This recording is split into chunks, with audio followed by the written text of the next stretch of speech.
Hari ini saya akan menjelaskan terkait cara pembuatan mol Takakura untuk starter larutan gula maupun garam. Pertama-tama, saya akan menjelaskan tentang cara pembuatan larutan gula. Disediakan botol, lalu gelas dan sendok mengaduk berisi air hangat, gula, tempe, ragi, dan ada susu fermentasi. Pertama-tama, kita ambil gelas yang telah berisi air hangat dan kita akan melarutkan gula ke dalam air hangat.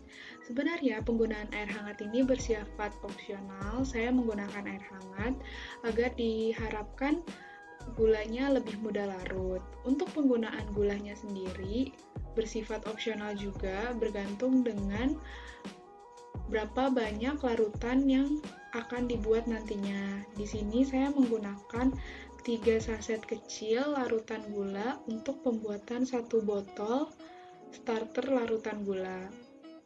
Ya, nantinya gula ini akan dilarutkan dan diaduk sehingga merata dan juga tidak tersisa lagi gula-gula kasarnya. Kemudian larutan gula akan dituangkan ke botol. Akan tetapi, botol yang digunakan airnya terlalu penuh sehingga akan dikurangi airnya. Dapat digunakan kira-kira dalam pembuatan 1 botol ini 850 hingga 1 liter air. Bergantung juga dengan banyaknya larutan gula yang akan digunakan.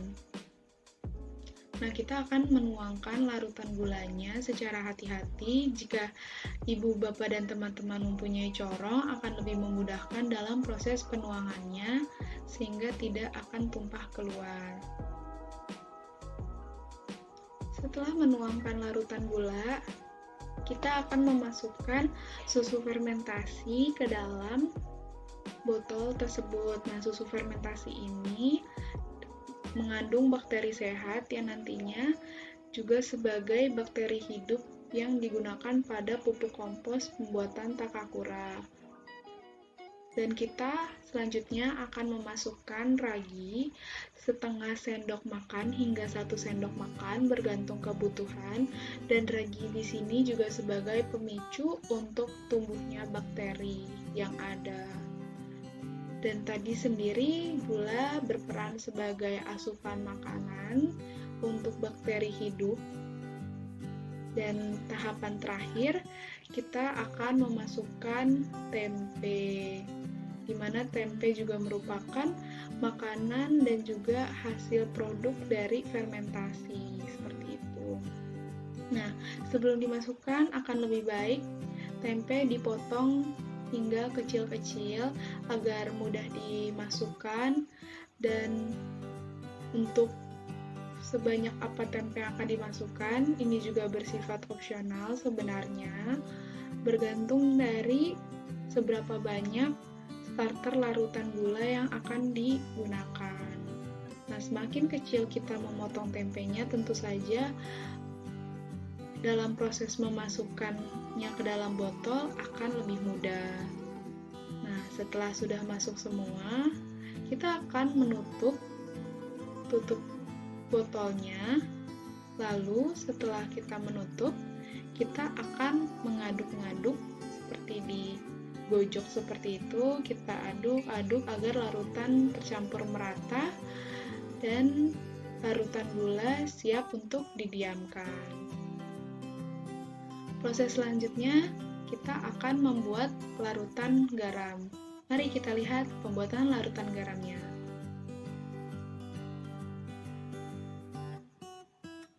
Nah, berikut merupakan pembuatan larutan garam. Larutan garam dibuat dengan 1 botol air dan garam, dan yang berada di kotak makan tersebut merupakan makanan-makanan atau sampah-sampah organik yang dapat Bapak, Ibu, dan teman-teman manfaatkan di rumah tentu saja. Nah, kita akan memasukkan garam ke dalam botol, Tapi karena sedikit kesulitan dalam memasukkannya, saya di sini menggunakan batuan kertas seperti penggunaan corong seperti itu, tapi menggunakan kertas. Dan untuk garam yang digunakan cukup 2 sendok makan untuk 850 sampai 1 liter air. Secukupnya saja untuk garamnya sendiri. Dan setelah kita memasukkan garam, kita akan memasukkan sayuran dan sampah-sampah organik yang dapat ditemukan di rumah.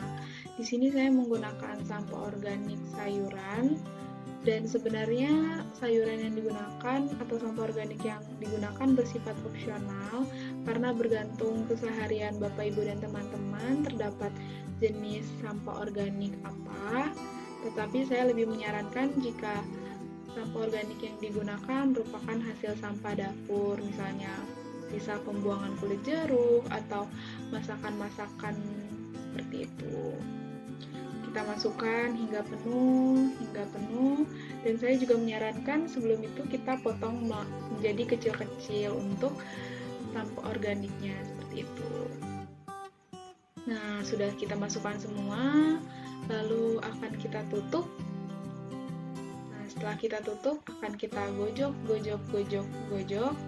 lalu kita diamkan 3-5 hari larutan starter gula dan larutan starter garam.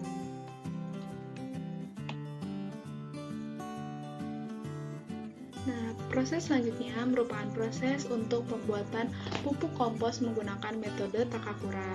Di sini saya menggunakan sekam padi dan dedak dengan skala perbandingan 1:1. Sekam padi berfungsi sebagai rumah dari bakteri dan dedak berfungsi sebagai bahan makanan untuk bakteri. Nah, di sini saya campurkan terlebih dahulu sekam padi dan dedaknya agar merata. Untuk penggunaannya dapat disesuaikan dengan kebutuhan sebanyak apa dan ketersediaan bahan, dan juga saya menyarankan dalam prosesnya dapat digunakan alas berupa kertas, karung, ataupun hal-hal lain sehingga tidak langsung terkena lantai ataupun semen seperti itu. Nah, setelah kita campurkan dan kita rasa sudah merata, kita akan menggunakan larutan gula dan larutan garam yang telah kita buat 3-5 hari sebelumnya. Nah, untuk larutan gula sendiri, dia akan berbau seperti tempe busuk dan aromanya sedikit kurang mengenakan, tetapi hal tersebut menunjukkan terjadinya proses fermentasi dan tumbuhnya bakteri. Maka dari itu terjadi bau yang kurang sedap.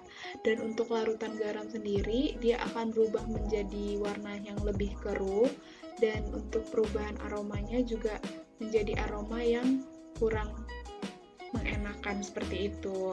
Nah, kita campurkan atau tuangkan perlahan-lahan untuk larutan gula dan larutan garam yang akan digunakan. Kita akan melakukan pencampuran larutan gula dan garam hingga pupuk kompos mempunyai kelembaban 60%. Kelembaban 60% didapatkan ketika dipegang tidak akan meneteskan air.